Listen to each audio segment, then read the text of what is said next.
అప్పుల బాధలు వెంటాడుతున్నాయా? అయితే 6 JVR వారి జాతిరత్నాలు ధరించండి. వెల్కమ్ బ్యాక్ టు మనం టీవీ. నేను మీ పవన్ బెస్వాడ. ఆర్యన్ దేశవ్యాప్తంగా వినపడుతున్నటువంటి ఒక పేరు. అహ్మదాబాద్ దుర్ఘటన తర్వాత ఆ దుర్ఘటనని ఒక్క వీడియో రూపంలో దేశం మొత్తానికి చూపించినటువంటి వ్యక్తి ఆర్యన్. అయితే కరెక్ట్గా అదే టైంలో అదే ప్లేన్ని ఎలా వీడియో తీశాడు? తను ముందుగానే అనుకున్నాడా ఇలాంటిది జరుగుతుందని? లేదు, ఛాన్స్ లేదు.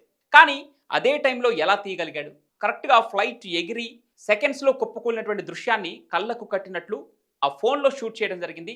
అయితే ఆ టైంలో ఆర్యన్ కూడా అనుకుని ఉండడు, ఖచ్చితంగా ఈ ప్లేన్ కూలిపోతుంది, దాంట్లో ఉన్న వారికి ఇవే చివరి క్షణాలు అని చెప్పేసి. ఒక రకంగా దాంట్లో ప్రయాణించే వారి చివరి క్షణాలంటే ప్లేన్లో ఉన్నటువంటి ప్రయాణికుల చివరి క్షణాలను ఆర్యన్ చిత్రీకరించిన వాడయ్యాడు. మీరు స్క్రీన్ పైన క్లియర్గా చూడొచ్చు. ఇదే వీడియో దేశం మొత్తానికి, ప్రపంచం మొత్తానికి ఈ దుర్ఘటనను కళ్ళకు కట్టినట్లు చూపించింది. ప్లేన్ ఎలా టేక్ ఆఫ్ అయింది, టేక్ ఆఫ్ అయి ఎగురుతున్నటువంటి క్రమంలో కరెక్ట్గా నేలకి ఎలా తాకింది, బిల్డింగ్ పైన పడినటువంటి దృశ్యాలు, పేలిపోయిన దృశ్యాలు, అదేవిధంగా 2 ఇంజన్లు ఫ్లాప్ అవటం వల్ల ఒక్కసారి కుప్పకూలుతున్నటువంటి ఆ విమానాన్ని మీరు ఈ వీడియోలో క్లియర్గా చూడొచ్చు. స్క్రీన్ పైన కనపడుతుంది. అయితే ఈ వీడియోని తీసిన వ్యక్తి ఆర్యన్. దేశవ్యాప్తంగా ఈ పేరు మారుమోగుతుంది. కొంతమంది అనుమానాన్ని కూడా వ్యక్తం చేస్తున్నారు, కరెక్ట్గా అదే టైంలో ఎలా తీయగలిగాడు, కరెక్ట్గా ఇదే విమానాన్ని ఎందుకు షూట్ చేశాడు అని చెప్పేసి. అయితే ఆర్యన్ మీడియాకి ఇచ్చినటువంటి ఇంటర్వ్యూలలో ఈ వీడియోని ఎందుకు షూట్ చేయాల్సి వచ్చింది, ఎలా షూట్ చేశాడు, తను ముందుగానే అనుకున్నాడా, ఎలాంటి శబ్దం రావటం వల్ల ముందుగానే వీడియో ఆన్ చేయాల్సి వచ్చింది అని క్లియర్గా చెప్పుకొచ్చాడు ఆర్యన్. ఆర్యన్ అంటే వాళ్ళ విలేజ్ పై నుంచి ఒక విమానం వెళ్తుంటే, నార్మల్గా మనమైనా సరే అత్యంత తక్కువ ఎత్తు నుంచి ఒక విమానం వెళ్తుంటే కొంత ఇంట్రెస్టింగ్గానే చూస్తాం. ఈవెన్ విమానం ఎక్కిన వాళ్ళైనా సరే కొంత ఎక్కువ శబ్దంతో తక్కువ హైట్లో వెళ్తున్న విమానాన్ని మనం ఇంట్రెస్టింగ్గానే చూస్తాం ఇప్పటికీ ఎప్పటికీ.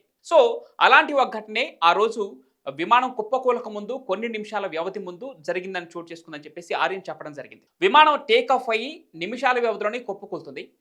అంటే భారీ శబ్దంతో వాళ్ళ విలేజ్ పై నుంచి విమానం వెళ్తూ ఉంటే సడన్గా ఫోన్ ఆన్ చేశారని చెప్పేసి, ఇలా జరుగుతుందని తాను కూడా ఊహించలేని చెప్పాడు. అయితే దాన్ని ఫోన్లో సరదాగా వీడియో తీద్దామని చెప్పేసి ఆ సౌండ్ అంటే భారీ శబ్దంతో వెళ్తున్నటువంటి ఈ బోయింగ్ A171 విమానాన్ని షూట్ చేయడం స్టార్ట్ చేశాడు.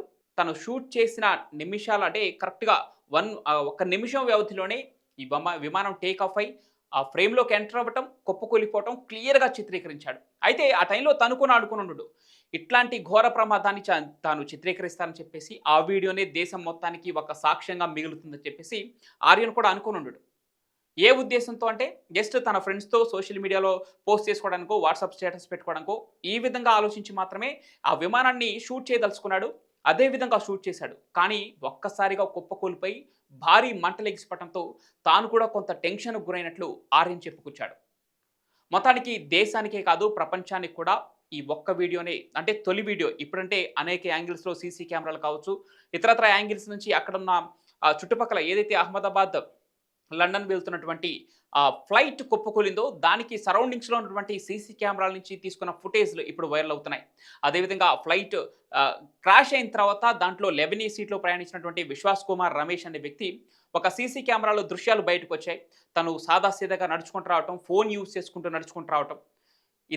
ఇంత పెద్ద భారీ ప్రమాదంలో 241 మంది చనిపోతే విశ్వాస్ ఒక్కడు మాత్రం ఎలా బతికాడు అంటే తన అదృష్టం అలా ఉంది. సో ఆ విశ్వాస్ కుమార్ పైన కూడా అనేక మంది అనుమానాలు వ్యక్తం చేశారు. ఎలా బతికాడు, ఇందులో ఏదో కుట్రకోణం దాగి ఉంది, అతనిపై విచారణ చేయాలి, ఇలా కూడా చాలా జరిగాయి. సో ఇప్పుడు అలానే ఆర్యన్ పై కూడా కరెక్ట్గా ఇదే టైంకి ఎలా వీడియో తీశాడు, ఎందుకు తీయాల్సి వచ్చింది అనే కోణంలో కూడా చాలామంది ప్రశ్నలు లేవనెత్తున్నారు. కానీ ఇది కోఇన్సిడెంట్గా జరిగినటువంటి ఒక సంఘటన. నార్మల్గా వీడియోలు తీస్తుంటారు కదా యువత, ఇప్పుడు సోషల్ మీడియాలో పోస్ట్ చేసుకోవడం ఎలా ఇంట్రెస్ట్ చూపించారో తను కూడా భారీ శబ్దంతో విమానం వెళ్తుంది కాబట్టి తను అనుకోని సంఘటన. ఇది వీడియో చూస్తున్నట్టు కూడా ఆ షివరింగ్ కూడా మనం చూడవచ్చు ఆ వీడియోలో క్లియర్గా. కుప్పకూలిపోయేటువంటి దృశ్యాలు దేశం మొత్తానికి, ప్రపంచం మొత్తానికి తాను తీసిన ఈ ఒక్క వీడియోలో, స్క్రీన్ పైన మీరు చూస్తున్న ఈ ఒక్క వీడియోతో ఈ ప్రపంచానికి మొట్టమొదటి వీడియోగా ఈ దుర్ఘటనకు సంబంధించి ఆర్యన్ తీసినటువంటి వీడియో మిగిలిపోయింది.